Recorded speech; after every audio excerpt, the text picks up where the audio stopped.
আমি একজন যুবক। আমরা অনেক সময় মজার ছলে বা বিয়ের উদ্দেশ্যে না, বিশেষ উদ্দেশ্য ছাড়া ফেসবুক বা মেসেঞ্জারে 3 বার কবুল বলি। তাতে কি আল্লাহর দরবারে বিয়ে কবুল হয়ে যাবে? এতে কি কোনো গুনাহ আছে?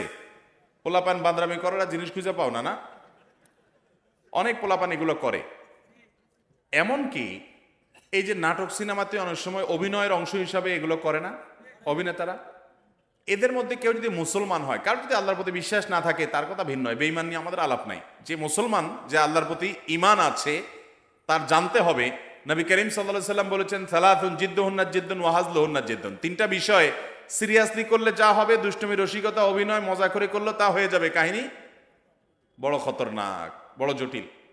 অতএব আপনি দোস্ত দুষ্টামি করে কোনো ক্লাসমেট মেয়েকে বললেন অন্য 2-3 দোস্তের সামনে যে আমি ওরে বিয়ে করলাম, এবং সেও অ্যাডাল্ট, আপনিও অ্যাডাল্ট, দুজন সাক্ষীও আছে। আর বিশেষ করে নাটকে যেটা হয় যে অভিভাবক অনেক সময় থাকে, যদি সত্যিকারের অভিভাবক থাকে, ওখানে তো সব বকওয়াস অভিভাবক।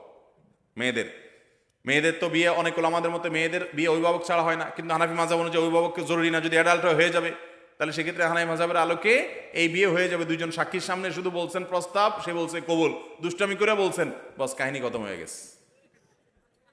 কথা বুঝেন নাই? খুব জটিল একটা বিষয়। ঠিক তালাকের বিষয়টাও এরকম। আপনি বলবেন যে হুজুর আমি তো আসলে তালাকের উদ্দেশ্যে বলি না, আমি তো ভয় দেখানোর জন্য বলছিলাম, কাম হয়ে যাবে, এরপর আর এসব বলে লাভ হবে না। অতএব এগুলো সাবধানে করতে হবে। আল্লাহ আমাদেরকে এই সমস্ত বিষয়, হেয়ালিপনা, দুষ্টমি, এগুলো থেকে বেঁচে